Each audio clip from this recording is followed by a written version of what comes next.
durée et il y a la recherche de l'efficacité. Ah, c'est là bien que j'aimerais dire à tout le monde que j'apprécie bien les PPP.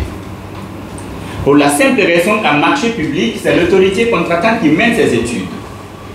Et lorsque l'autorité contractante mène ses études, définit des spécifications techniques du bien ou du service, qu'on va intégrer ou loger dans un document qu'on va appeler le DAO ou l'ADP. Donc, le prestataire, l'entrepreneur, le fournisseur qui est appelé à exécuter un marché public va l'exécuter en tenant compte des spécifications édictées par l'autorité contractante. En PPP, ce n'est pas forcément le cas. D'abord, les PPP sont beaucoup plus axés sur des marchés complexes, des marchés qui ont une certaine particularité. Et ce qui fait que généralement, lorsque vous êtes en PPP, on laisse le soin aux partenaires privés de définir les spécifications qui les conviennent. Et c'est même sur la base de ces spécifications qu'on va sélectionner le partenaire privé. À un moment, nous étions à une formation là où nos confrères sénégalais disaient qu'au Sénégal, le cas s'est passé, et même en Guinée, le cas se passe.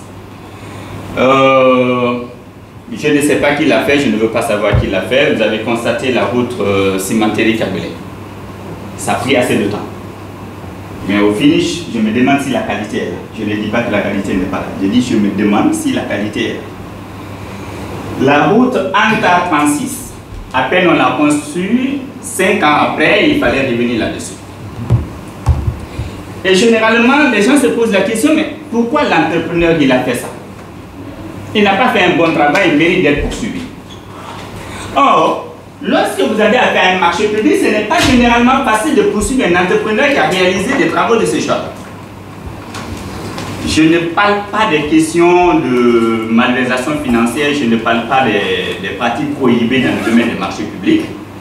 Mais lorsqu'il s'agit de l'exécution effective des travaux qui lui ont été confiés dans les règles de l'art, conformément au contenu du contrat, vous ne pouvez pas le poursuivre. Si vous le poursuivez, vous perdez. Tu vas me dire pourquoi? Pourquoi? Vous allez perdre parce que c'est vous qui l'avez donné un cahier de charge.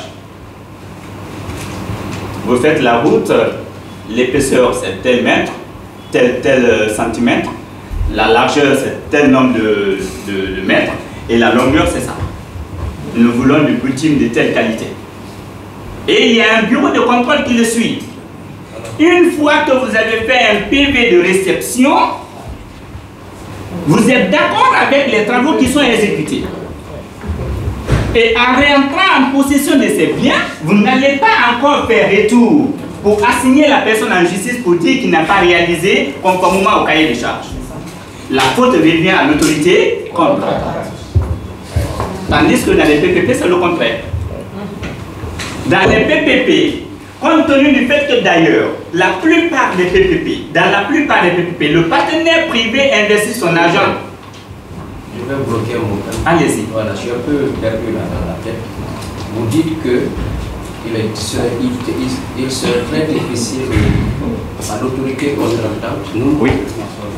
Il serait très difficile, c'est que ce n'est pas impossible. À l'autorité contractante de se retourner vers le prestataire en question. Oui. Le bureau de contrôle. Le bureau de contrôle. Oui. Qui occupe ce bureau? C'est l'autorité contractante. Bien sûr. Oui. Si c'est l'autorité contractante qui occupe ce bureau de contrôle, Oui. et qu'à l'arrivée on se rend compte que les travaux exécutés, en tout cas d'un point de vue observation, ne répondent pas à la qualité attendue, est-ce que le bureau de contrôle ne peut pas être saisi par rapport aux rapports qu'ils ont déjà édictés à des phases, à des différentes phases? D'accord. Ça, c'est un autre aspect. Vous dites bien le bureau de contrôle. Et là aussi, je ne vais pas beaucoup m'appesantir là-dessus parce que je ne suis pas forcément là pour parler des marchés publics. M. Nou va bien vous expliquer cela. Vous avez réécouté le bureau de contrôle comme étant un prestataire. Vous pouvez vous retourner contre lui. Ce n'est pas interdit. Où moi je suis dans l'optique où, lorsque votre bureau de contrôle a validé les travaux de l'entreprise titulaire de marché, vous a remis son rapport, vous l'avez accepté, On vous a fait ce qu'on appelle, vous avez procédé à ce qu'on appelle la réception, jusque même la réception définitive. Quand vous vous retournez contre l'entreprise titulaire du marché, qu'est-ce que l'entreprise va vous dire? J'ai exécuté le marché conformément au cahier de charge. Si vous estimez que le bureau de contrôle, en complicité avec le titulaire du marché, a failli à ses obligations, là, à vous de démontrer. On est d'accord? Et lorsque vous démontrez et que vous avez raison, les conséquences juridiques seront en tirées. La différence par rapport au PPP, c'est quoi? C'est que le gars, il vient, il vous dit, écoutez, je prends quel exemple? Je veux bien le voir. Conakry Kassa. Ok? Il dit, je viens, je mets des navettes pour vous permettre de traverser la mer pour aller à Kassa. Vous dites, mais nous n'avons pas d'argent pour le réaliser. Il dit, ok, moi je vais mettre mon argent pour réaliser. Ce qui veut dire qu'il y a ce qu'on appelle ici un transfert de risque. Et l'argent qu'il va mettre, il ne met pas pour que vous le remboursez.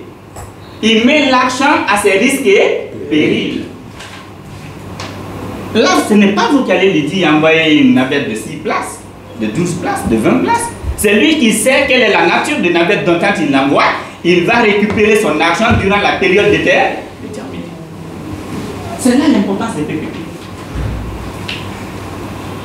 L'État se rabat sur les PPP généralement à la recherche de l'efficacité. Il y a l'apport de la partie ou de la totalité du financement.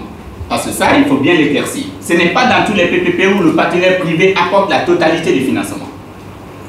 Il y a des PPP dans lesquels il y a un financement mixte. La partie privée supporte une partie et l'État ou une institution financière supporte l'autre partie. Tandis que dans les marchés publics, vous n'allez jamais entendre qu'un titulaire de marché ou un candidat à un marché public a apporté du financement. On va me dire tout à l'heure, pourtant ils font ce qu'on appelle le préfinancement. Ou encore, on va me dire tout à l'heure que dans les marchés publics, le gars, il peut arriver qu'il n'a pas, on ne paye pas l'avance de démarrage, c'est lui qui paye. Ça fait bien partie des critères de sélection. Et même si l'entreprise privée titulaire du marché public arrivait à financer de l'argent, c'est à le rembourser. Ce qui est très différent des PPP. C'est différent des PPP. Lorsqu'un partenaire privé apporte une partie ou la totalité du financement d'un marché de PPP, comprenez que ce n'est pas à le restituer. On va me dire tout à l'heure, oui, ça peut arriver qu'on restitue. Je vais vous dire à quel moment il faut restituer. Ça dépend du type de PPP dans lequel vous êtes. Il y a le transfert de risque que je parlais tout à l'heure. Il y a la structure qu'on appelle la GIFIL, Agence guinéenne de financement des logements ou quelque chose comme ça.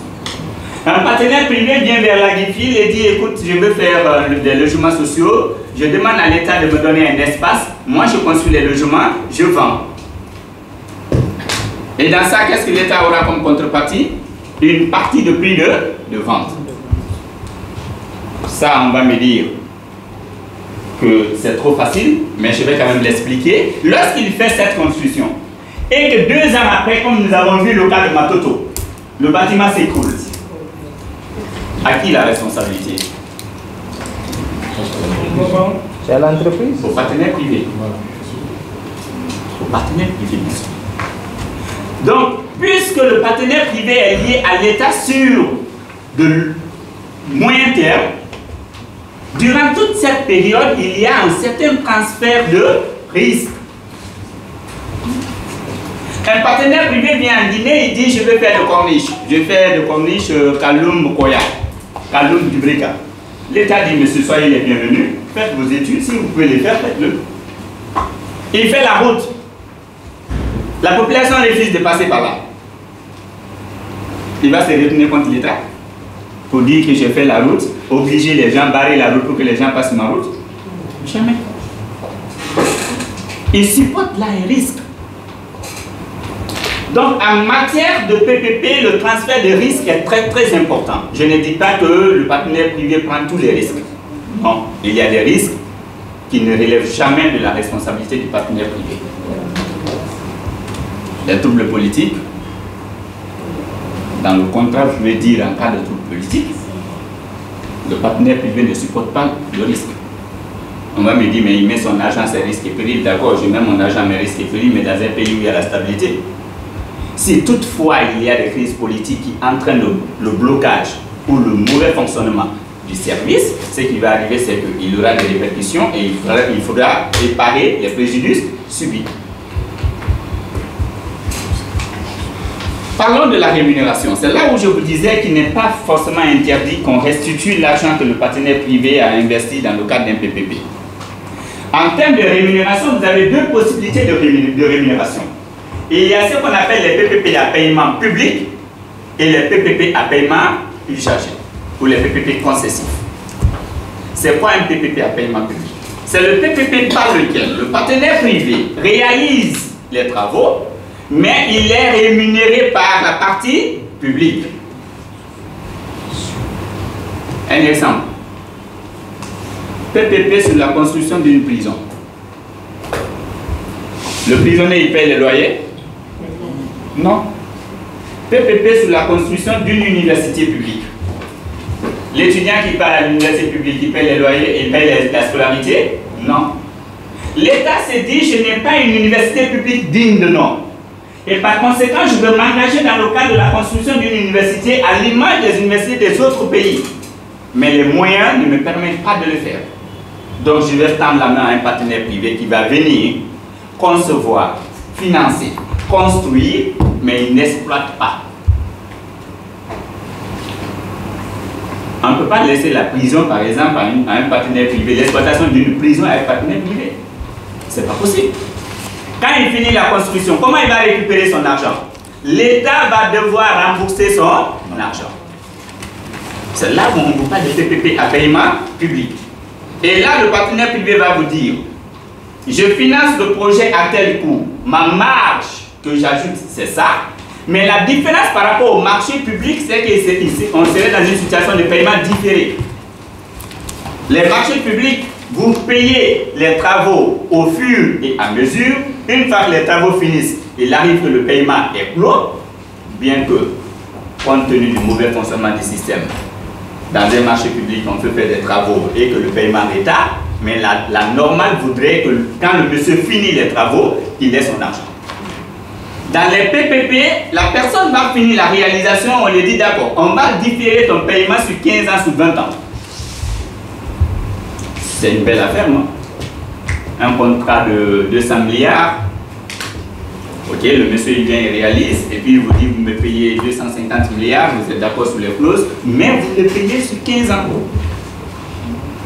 Donc ça ne pèse pas sur la caisse de l'État comme ça aurait pesé si vous puisez d'un seul coup, vous payez. Et il y a des PPP qu'on appelle les PPP concessifs. À la différence de celui dont je viens de parler, le PPP concessif, c'est le PPP dans lequel le partenaire privé se rémunère sur les usages. J'ai parlé tout à l'heure de la construction de routes. Les routes à péage. Le gars, il vient, il fait ses études. Il dit, je fais une route. Vous dites, il n'y a pas de problème. Tu as mené bien tes études? Oui, j'ai mené mes études. Ok. Tu peux récupérer ton argent durant combien d'années? Je peux récupérer mon argent durant 15 ans. Non, nous, ça ne marche pas. On ne peut pas te donner notre terrain durant 15 ans. Vous discutez, vous tombez d'accord sur une période. 15 ans, 20 ans, ça dépend du coût, ça dépend de l'ampleur du marché et tout ça. Et le monsieur, il réalise. Ceux qui empruntent cette route vont payer de l'argent. C'est ce montant-là qui va accumuler au fur et à mesure, jusqu'à la fin du contrat, il aurait récupéré son argent et une certaine marge. À vrai dire, on n'a pas de marché, pas marché public, on parle d'ici. Marché public pour nos mamans qui vont acheter des trucs. On n'a pas de marché de l'État digne de ce nom. Donc un partenaire privé vient vous dire, je construis le marché de Matoto, Koléa, Taneri ou bien Madina. Il fait son plan, tout, vous validez, il fait la construction. Il va se rémunérer sur quoi? Sur les loyers et les activités connexes.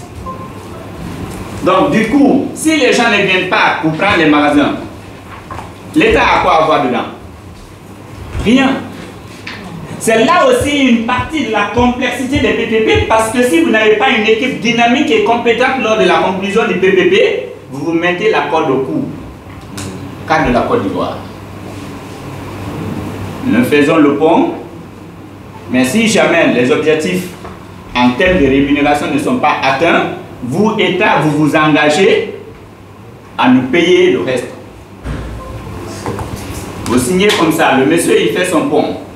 Il avait prévu que 50 personnes passeront sur le pont. Maintenant 50 personnes ne passent pas. Il n'y a que 25 personnes. Il se retourne vers l'État pour dire, attention, on avait fait les études ensemble. Vous m'avez dit que si je n'ai pas les 50 personnes, vous prenez en charge le reliquat. Ça devient des difficultés pour l'État. S'il vous plaît. Ça me plaît, monsieur. Je m'inspire de votre exemple. Allez-y. Au niveau du marché. D'accord. Vous avez dit que si LPP investissait dans la construction d'un marché, et qu'il n'y a pas de retour sur l'investissement, il n'y a pas, d'un point de vue direct, les boutiques ou les magasins ne sont pas venus. Alors, est-ce que quelle sera la conséquence pour les personnes? C'est-à-dire que c'est agressif. J'avais commencé par dire quoi? J'avais commencé par dire que le partenaire privé, dans le domaine d'un partenariat public-privé concessif, investit à ses risques et périls. Autant, quand tu investis et que ta prévision que tu avais faite, il y a un surplus, personne ne viendra te dire pourquoi il y a surplus. Autant, si tu es en perte, il faut accepter la perte. Ce qui est sûr, si tu veux, ferme le marché. Si tu veux, laisse le marché fonctionner. Si vous avez fait un contrat sur 15 ans, une fois que les 15 ans sont terminés, en fonction des clauses de transfert du bien, vous allez rendre le bien acquis de droit selon ces conditions prévues dans le contrat. C'est pourquoi aujourd'hui, beaucoup de spécialistes disent, au lieu de prendre l'argent de l'État pour utiliser dans le cadre de l'achat des biens ou des services en marché public, généralement de grande envergure, pourquoi ne pas solliciter des partenaires privés qui viennent mener des études comme ça se doit, investir de l'argent et gérer à leur risque et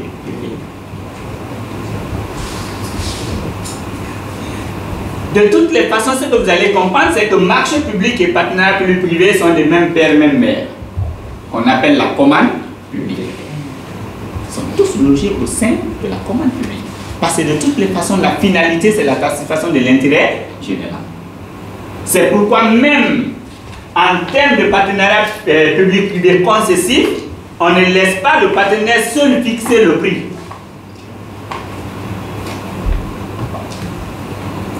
D'accord, je ne dis pas ça. Imaginez qu'un partenaire privé propose à l'État guinéen de mettre des péages, par exemple à Matoto Anta. Ok? Le partenaire privé dit à l'État, je mets les péages parce que je veux assurer une certaine sécurité. Prenons l'aéroport. Je mets des outils de contrôle à l'aéroport parce que je veux vous permettre d'assurer une certaine sécurité. Les entrées et les sorties seront bien contrôlées. L'État ne regarde pas l'argent. L'État regarde derrière l'intérêt qui tire. Et l'intérêt qui tire, c'est quoi? C'est la sécurité de l'aéroport et de la nation. On lui dit, d'accord, puisque ce projet est important, vas-y. Il dit, mais lorsque je mets mes équipements à l'aéroport, chaque passager va payer 500 €. Quand les passagers paient 500 €, est-ce que raisonnable ou pas? C'est vrai, le monsieur il met son argent, c'est vrai, l'État est en train de viser la sécurité, mais l'argent que le monsieur propose pour chaque passager est très élevé. Et quand c'est élevé, ça va crier. Quand ça crie, qui a attaqué? Le politique. L'État va dire, c'est vrai, tu as ton argent, c'est vrai, nous voulons la sécurité, mais le montant que tu proposes comme redevance est très élevé. Il faut réduire. On se fait comprendre jusqu'ici. Alors, de façon ramassée, voilà comment se définit la notion de PPP. Voilà ce qui diffère les partenaires publics privés des marchés publics. Est-ce que vous avez des questions là-dessus avant que je ne passe sur l'unité de gestion des partenariats publics?